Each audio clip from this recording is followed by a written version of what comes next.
langsung besi sipak, ini langsung ada besi sipak aja gawian. Berdakwah kayak itu juga berdakwah biar. Berdakwah itu jangan langsung besi sipak. Seorang nih hanya datang ke benua orang, jangan besi sipak. Santai-santai aja ke benua orang tuh dulu. Nah biasa di pupusute dulu kan kena tapau tampar ada apa lagi. Inya sudah nimak dah pusute, kena ditampar ada apa lagi rananya inya. Hanya datang udah tapau tampar, semuanya aja bakal kayak kita jurang. Sang sulibunnya. Itu tuh rumus. Makanya lihat ya, dakwah para ulama-ulama kita dulu, dakwah mereka itu merangkul bukan memukul. Itu sistem dakwah, merangkul bukan memukul. Coba kita kaji sejarahnya para wali-wali songo dalam berdakwah. Lihat bagaimana mereka menyampaikan risalah Nabi Muhammad tanpa ada pertumpahan darah. Lihat ya bagaimana mereka berdakwah. Misal kayak Sunan Kudus misalnya. Sunan Kudus diutus ke daerah Kudus, berdakwah di tempat yang paling banyak orang Hindunya di sana. Lihat bagaimana Sunan Kudus menciptakan kedamaian, menciptakan ketenangan ketika berdakwah. Kada bisa membuat onar. Orang-orang Hindu menganggap sapi itu binatang yang suci. Sampai ada tradisi India kono itu hancing dan tahi sapi berberkat. Jadi bila hancing sapi itu di tanah yang muasakan berkah. Tahi sapi itu dikawat itu diulah pupur, diulah macam berkah. Nah, kita sini kelebihan berkah kita lipak-lipakan tahi sapi kita payo udah kita nih. Tapi kalau di India payo itu dulu keyakinannya. Entahlah sampai sekarang apa masih. Pokoknya sapi termasuk binatang yang dimuliakan. Lihat di Sunan Kudus berdakwah di sana. Tatkala Sunan Kudus menyampaikan risalah Nabi di sana, ketika hari raya haji, kan kita sunat berkorban.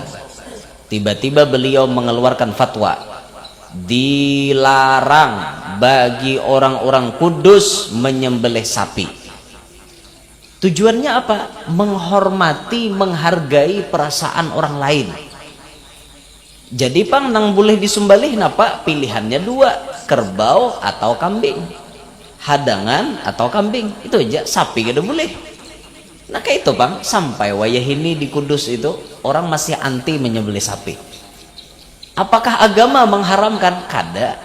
Cuma ini rumusnya supaya beliau berdakwah mulus, kawa mengambil hati orang lain tuh kawa. Nah ini sifatnya merangkul bukan memukul.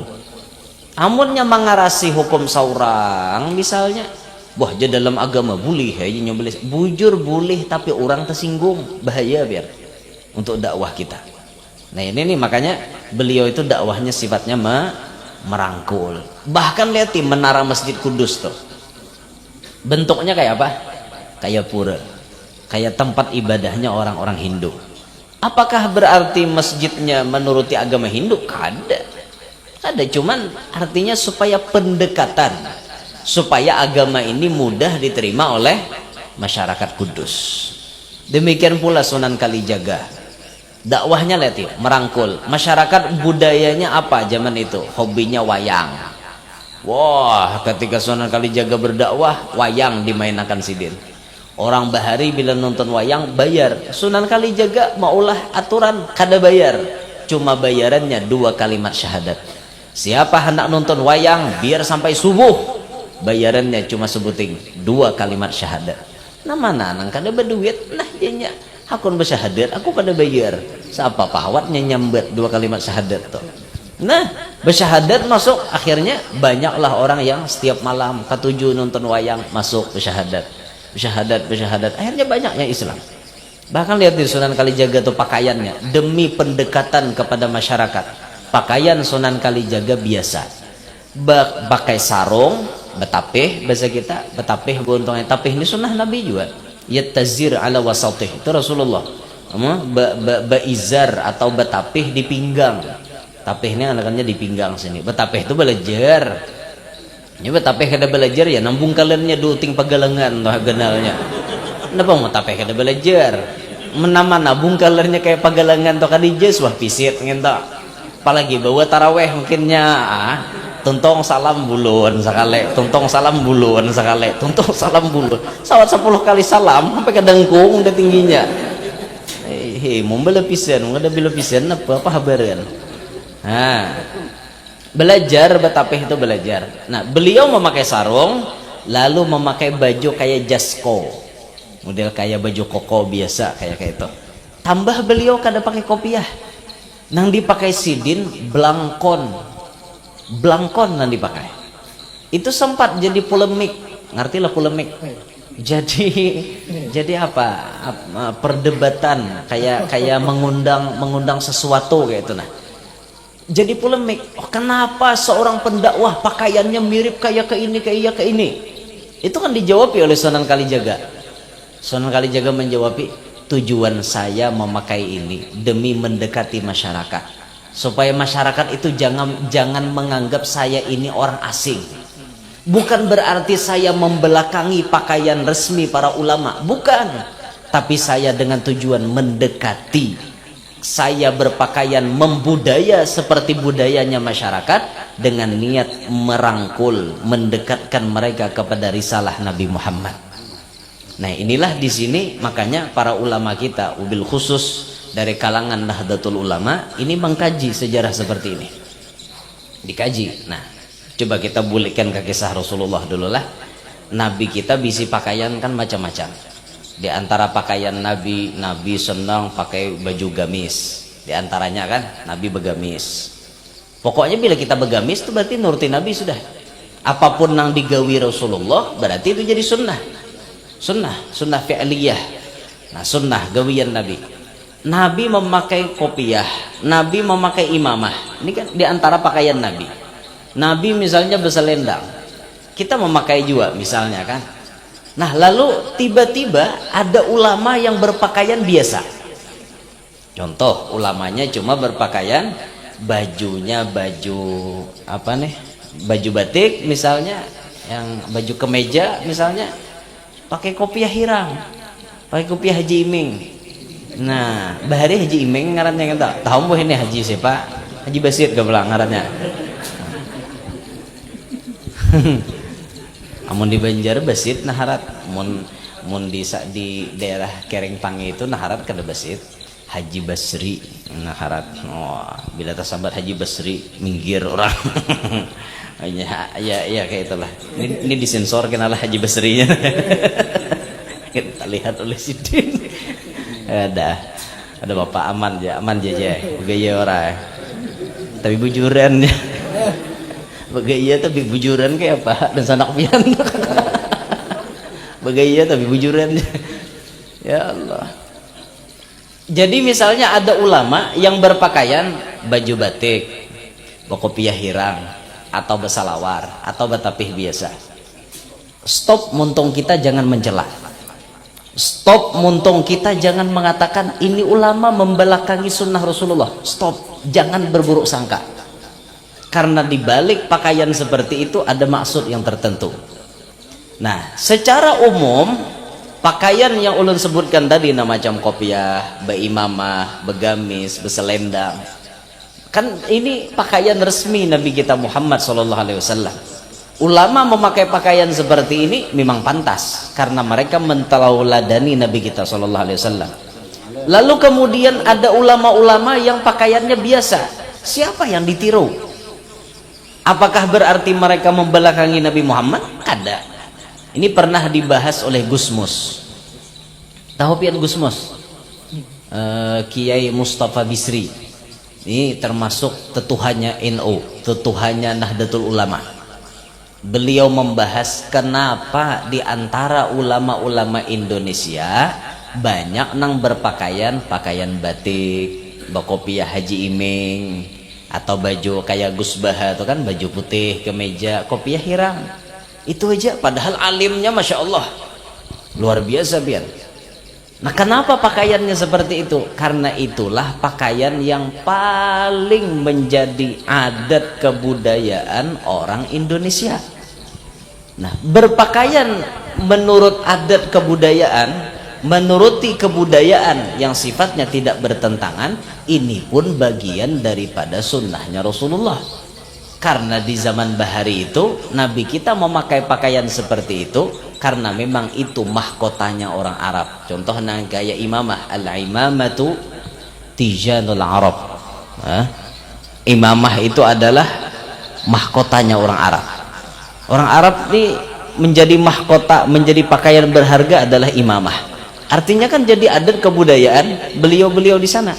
Tatkala Indonesia memiliki kebudayaan, lalu itu dijunjung oleh masyarakatnya, maka yang menjunjung ini pada hakikatnya pun menjalankan sunnah Nabi kita Muhammad sallallahu alaihi wasallam. Maka dari itu pian, bila melihat ulama-ulama kita berpakaian biasa, pian jangan menyambati ini ulama kada menggawi sunnah Nabi. Bukan seperti itu.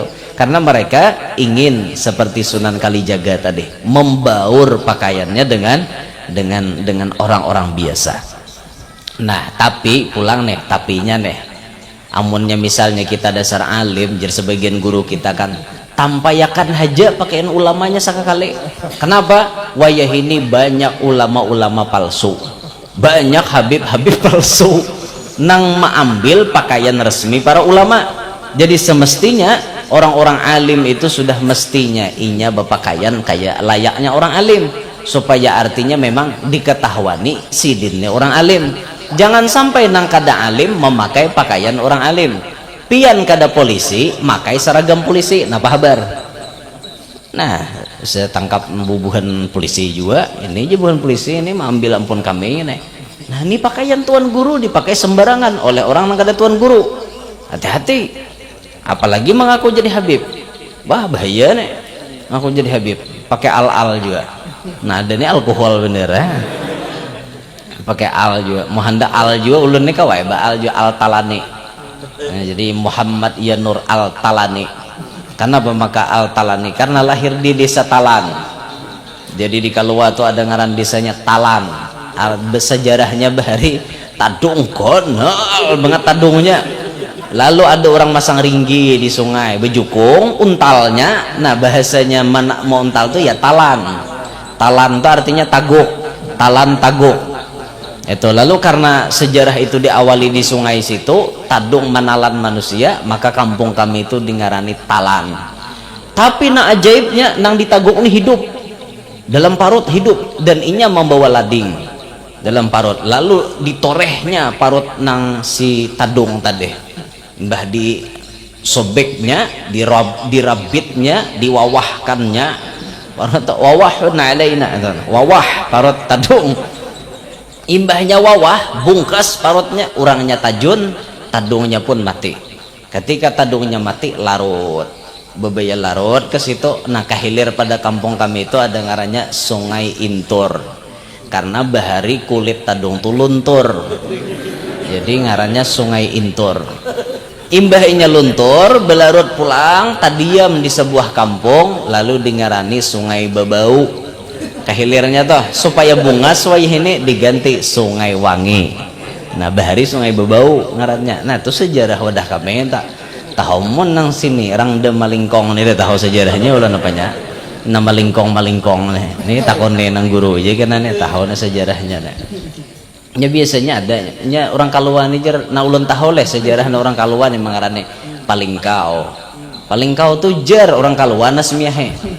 Bebaya nang tulak aja kemanakah jukung talimpu ada palingkau aja lo palingkau jadinya ujar aja bang juga jar palingkau aja lo paling ya jukung nih kan. Nah kayak itu bang buhannya berkisah malang buhan palingkau lah mana kameranya nih. Oh, buhan palingkau ya salam palingkau. Palingkau aja palingkau ujar kayak itu orang Kalua bang, makanya serbanyak bukan Kalua di palingkau tak. Nah, ada juga nah orang Kalua nih mengarane jadi negara tuh ada ngaran desa Pasungkan. Itu orang Kalua bahari baya hari raya haji sapinya lapas hanya bawa kunci ya kayak Pasungkan ya. Jadi bulannya dengar Pasungkan berikit lo desa Pasungkan. Nah, ujar aja bang juga ujar Pasungkan ya kayak itu. Enggih, lalu nang dengar nang kayak itu kan berikit lalu Pasungkan, pas desa Pasungkan ngarannya. Kan orang Kalua ampun gawian mana semiahe gitu. ujar. Nah jadi nang je guru tadi orang kaluani sakti jar bisa menjangkan hintalo, cuma bila pian mencari hintalonya lapah.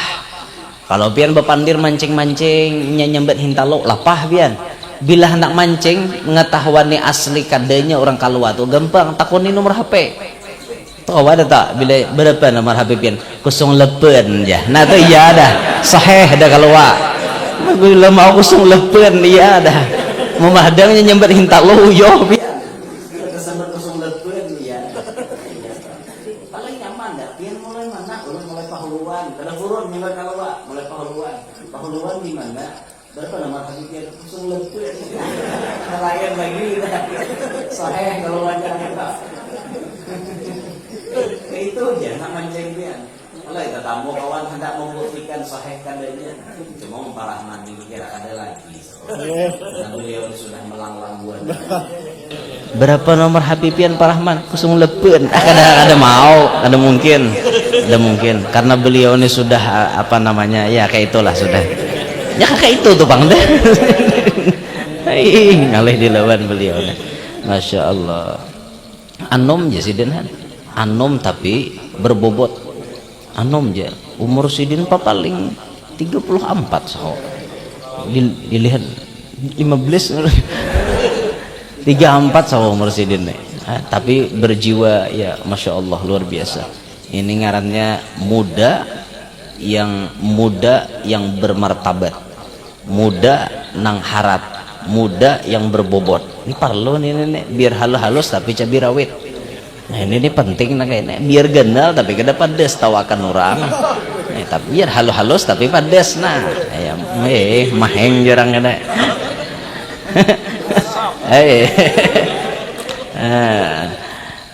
Halus saja barangnya. Udah masuk nang ceramah. Ser halus kayaknya awak nepe, ada kan genal. Dilihat guru ini jadi YouTube aja asa genal aja orangnya aja. Sekali berhadapan halus saleh aja. Ada mau capek ulun kayak ya Allah aja ulun purunnya. Orang tuh diambung juga sih umat guru lamanya kan kayak itu. Gini lihat di YouTube aja salamak berhadapan halusnya orangnya aja. Ada mau capek purunnya aja ulun mau capek nang kayak itu ada aja nangaran muntong nusia banyak apa-apa kah ucap rajin lihat di HP ya salamak aja orangnya aja ada aja nang purun. Ada juga nama ambung bisa rajin, ada juga di HP aja kayak tuh haleh jadi berhadapan lebih tuh lagi aja berhadapan anom jar ada juga nah kayak itu rajin ya alhasil montong nusia ini macam-macam lah. Nah bantu dakwah Rasulullah tadilah bantu dakwah Nabi kita Muhammad SAW. Dan ketika kita sudah menjalankan dakwah maka jalankanlah dakwah itu dengan lemah lembut, sifatnya merangkul bukan memukul. Coba kita lihat wah ini banyak ada dakwah yang ekstrim banyak pian. Dikit-dikit datang ke benua bid'ah, dikit-dikit datang ke benua syirik banyak. Ini sifatnya nih menjauhkan orang daripada agama. Jadi seakan-akan gawian orang ini berarti salah semuaan. Ini aja nembujur sorangan.